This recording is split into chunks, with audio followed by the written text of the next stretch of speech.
మీ చేతుల మీద మూసి river development front ఎవరు అడ్డం వచ్చినా నిర్మించి 55 కిలోమీటర్ల మూసి రివర్ డెవలప్మెంట్ ఫ్రంట్ మీ చేతుల మీదుగా నిర్మించి ప్రపంచానికి ఆదర్శంగా నిలబెడతాం. లండన్లో హడ్సన్ రివర్ ఉంటుంది, అదే లండన్లో థేమ్ రివర్ ఉంటుంది, అమెరికాలో హడ్సన్ రివర్ ఉంటుంది, అదేవిధంగా గుజరాత్లో మీకు సబర్మతి రివర్ ఫ్రంట్ ఉంటుంది. హైదరాబాదు నగరానికి న్యాచురల్గా ఉన్న మూసీ రివర్ ఎందుకు అభివృద్ధి చేసుకోవచ్చా అని నేను అడుగుతున్నా. ఇవాళ నేను మిమ్మల్ని అడుగుతున్నా, కృష్ణ, గోదావరి, యమున, గంగా, సరస్వతి అన్ని నదుల పేర్ల మీద మన ఆడబిడ్డలకు పేర్లు పెట్టుకుంటున్నాం. అవునా?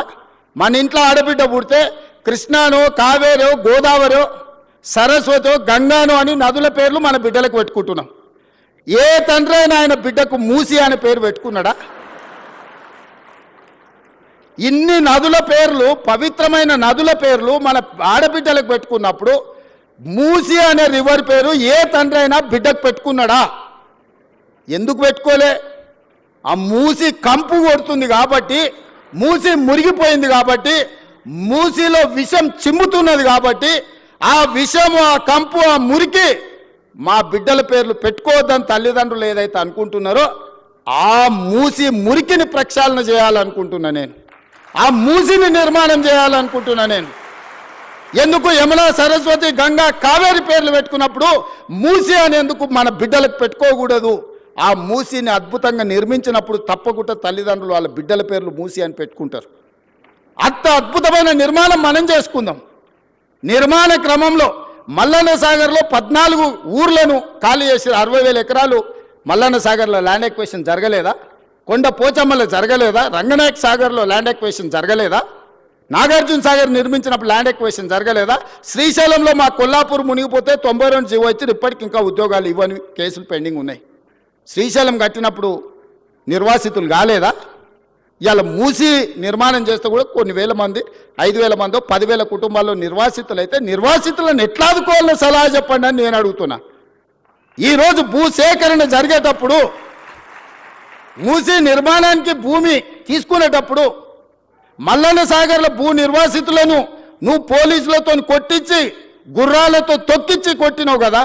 ఇవాళ వాళ్ళందరినీ హక్కున పెట్టి చేర్చుకోవడానికి అధికారులను ఇళ్ళు పంపించి వాళ్ళకి డబుల్ బెడ్రూమ్ ఇల్లు ఇచ్చి, తవ్వకర్సులకు 25,000 ఇచ్చి వాళ్ళకు ఉద్యోగ ఉపాధి అవకాశాలు కల్పించడానికి నేను ఏర్పాట్లు చేస్తున్నాను. ఇదేమన్నా తప్ప?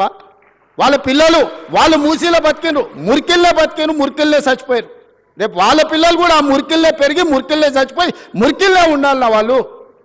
ఆ మూసీలు ఉన్న వాళ్ళకు మంచి జీవితం ఉండొద్దా? వాళ్ళ పిల్లలు చదువుకోవద్దా? వాళ్ళు బాగుపడొద్దా? వాళ్ళందరినీ బాగు చేసే బాధ్యత ప్రభుత్వం తీసుకుందామని నేను చెప్తున్నా.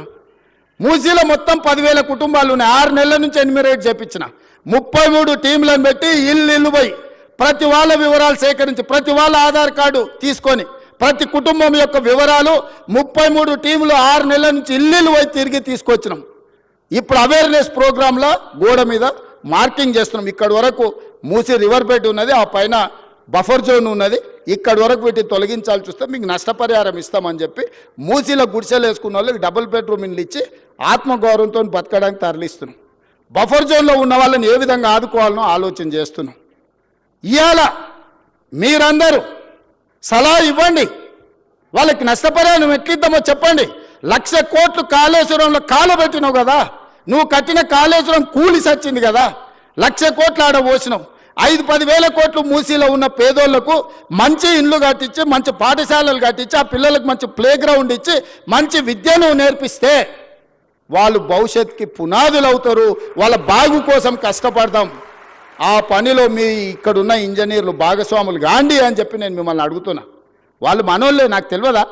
20 ఏళ్ళు నేను కూడా పబ్లిక్ లైఫ్లో ఉండొచ్చిన. జిల్లా పరిషత్ మెంబర్ నుంచి ముఖ్యమంత్రి వరకు వచ్చిన. ఓసారి జడ్పీటీసీ, ఓసారి ఎమ్మెల్సీ, 2 సార్లు ఎమ్మెల్యే, ఓసారి ఎంపీ, ఈరోజు ముఖ్యమంత్రి. 20 ఏళ్ళు పేదోళ్ళ మధ్యలోనే తిరిగిన కదా, ఉన్నా కదా. పేదోడి దుఃఖం నాకు తెలియదా? ఇల్లు కూలితే ఎంత బాధ ఉంటుందో తెలియదా? వాళ్ళందరినీ ఎట్లా ఆదుకుందామో చెప్పండి, నష్టపరిహారం ఎట్లిద్దామో చెప్పండి. నువ్వు 7 లక్షల కోట్లు అప్పు చేసినావు, వాళ్ళ కోసం ఇంకో 10,000 కోట్లు ఎట్లయినా చేసి తీసుకొచ్చి వాళ్ళకి ఇద్దాం. మీరు మింగింది ఆపితే చాలు వాళ్ళకి ఇవ్వడానికి. ఏందుంది అందులో?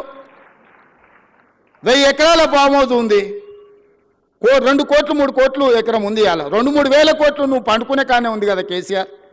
నీ పార్టీ ఆఫీస్ ఖాతాలో 1500 కోట్లు ఉన్నాయి. నువ్వు పార్టీ పెట్టినాడు 15 రూపాయలు లేవు నీ దగ్గర. 1500 కోట్లు నీ ఖాతాలకు పైసలు వచ్చినాయి. ఎట్లా వచ్చినాయి? ఈ పేదోళ్ళ త్యాగం కాదా? వాళ్ళ ప్రభుత్వం నుంచి, ప్రభుత్వ ఖజానా నుంచి అవసరమైతే ఒక 10,000 కోట్లు ఖర్చు అయినా వాళ్ళని ఒక మంచి అపార్ట్మెంట్స్ కట్టించి, గవర్నమెంట్ ల్యాండ్లో వాళ్ళకి మంచి ఒక కాలనీ కట్టించి, వాళ్ళందరినీ అక్కడికి తరలించి, అక్కడ ఒక హాస్పిటల్, ఒక పాఠశాల, ఒక ఐటీఐ, ఒక జూనియర్ కాలేజు, అవసరమైతే ఒక ఇంజనీరింగ్ కాలేజ్ కట్టించి వాళ్ళకు ఒక మంచి భవిష్యత్తు ఇద్దాం. సలహా ఇవ్వండి. చదువుకోలేదా? అమెరికాలో పోయి చదువు వచ్చినట్టు సన్నాసి ఆ పిల్లలు చదువుకోనికే దారి చూపించే తెలియదా? ఈటల రాజేందర్ గారు అందులో ఇంకా ఆయనకు అంగి మారింది కానీ వాసన అయితే మారినట్టుగా అనిపిస్తలేదు. నాకు కొంచెం గౌరవం ఉండే, ఎందుకంటే ఇట్లాంటి దాంట్లో కొంచెం కలిసి వస్తాడేమని. ముందు రోజు హరీష్ కేటీఆర్ మాట్లాడితే తెల్లారి అదే జిరాక్ తీసుకొచ్చి రాజేందర్ అన్న చదువుతున్నాడు. కనీసం భాషనైనా మార్చుకో రాజేందర్ అన్న. నువ్వు అందులో ఉండొచ్చినావు అని ఇంత బానిసత్వం వాళ్ళకు చూపించాల్సిన అవసరం లేదు. ఎందుకంటే నువ్వు కష్టాలలో ఉన్నప్పుడు వాళ్ళు నిన్ను మెడలాటి దొబ్బినప్పుడు తెలంగాణ సమాజం నీ పక్కన నించున్నది. వాళ్ళ పక్కన నించోకు, దొంగల పక్కన, తెలంగాణ ప్రజల పక్కన నించో. ఇవాళ నేను ఢిల్లీకి పోతున్నారా, రేపు మోడీ దగ్గరకు పోదాం. సబర్మతి రివర్ ఫ్రంట్లో 64,000 కుటుంబాలను బయటకు పంపించిండు ఆయన. 40 లక్షల కోట్ల రూపాయల బడ్జెట్ ఉందో, 25,000 కోట్ల రూపాయలు మూసీ రివర్ డెవలప్మెంట్ ఫ్రంట్కి అడుగుదాం మోడీ గారిని. ఎందుకు ఏడు మోడీ గారు మనకు? మనం పన్ను కడతలేమా? సికింద్రాబాద్ నువ్వే గెలుస్తువి, చేవెళ్ళ నువ్వే గెలుస్తువి, మల్కాజ్గిరి నువ్వే గెలుస్తువి, మెదక్ నువ్వే గెలుస్తువి, అన్నీ మీరే గెలుస్తారు. మరి మీకు బాధ్యత లేదా? 10,000, 20,000, 25,000 కోట్లు మోడీ దగ్గర ఇప్పించడానికే. నేను ఎందుకు చెప్తున్నా అంటే బాధ్యత రహితంగా కొంతమంది ఏం చేసినా తప్పు పట్టాలి, కాళ్ళలో కట్టె పెట్టాలి. ఒక్కటే కార్యక్రమం, మేము ఇన్ని రోజులు దోసుకున్నాం, వీడి పైసలు పెట్టి పనిచేస్తే తెలంగాణ బాగుపడితే వాళ్ళ దోపిడీ కొట్టొచ్చినట్టు కళ్ళకు కనిపిస్తుంది. 100 ఏళ్ల గురించి నేను చెప్పిన, సాగర్ గురించి, లేకపోతే శ్రీశైలం గురించి 10 ఏళ్ళు వీళ్ళు కట్టినవి చెప్పిన. ఇప్పుడు ఒక 10 ఏళ్ళు మనం చేసే నిర్మాణము, రీజనల్ రింగ్ రోడ్ కానీ, రేడియల్ రోడ్స్ కానీ, 4th సిటీ కానీ, మూసీ కానీ, సిటీలో ఫ్లైఓవర్లు కానీ, మెట్రోలు కానీ, ఇవన్నీ పూర్తయితే ఈ 10 ఏళ్ళు వాళ్ళు ఏం దోపిడీ చేసి తిన్నారో ప్రజలకు తెలుస్తుందని ఎట్టి పరిస్థితుల్లో అడ్డం పడాలి. 600 అయినా దీన్ని ముందుకు సాగనీయొద్దని అంటారు. ఇక ప్రతోడు బయలుదేరుతాడు. రోజు మీరు కూడా చూసింటారు, నా మీద పోవాలి బుల్డోజర్, నా మీద పోవాలి అంటాడు. హరీష్ రావు, కేటీఆర్, వీళ్ళందరూ ఎన్ని కొనాలా మీకోసం బుల్డోజర్లు? యాడుండే అసలే మీరు 7 లక్షలు అప్పు చేసి రాష్ట్రాన్ని దివాళి తీస్తారు. మీకోసం యాడ్కెళ్ళి కొనాలి నేను? వాళ్ళని ఏం లేదబ్బా, ఒకటే వస్తే మూసి అంచుపొంచునున్న వాళ్ళకి, నా దోస్తులకు అందరికి ఒకటే సూచన, పట్టుకొని వారం రోజులు ఆనే కూసబెట్టురు మూసీలో. ఏమొద్దు, వాళ్ళని ఒక్క వారం ఆడు ఉండమనుండ్రి. ఇట్లొచ్చుడు అట్లా ఓవుడు కాదు, స్టేజ్ల మీద క్యాట్ వాక్ చేసినట్టు వచ్చి ఇట్లొచ్చి వెళ్ళిపోయినట్టు కాదు.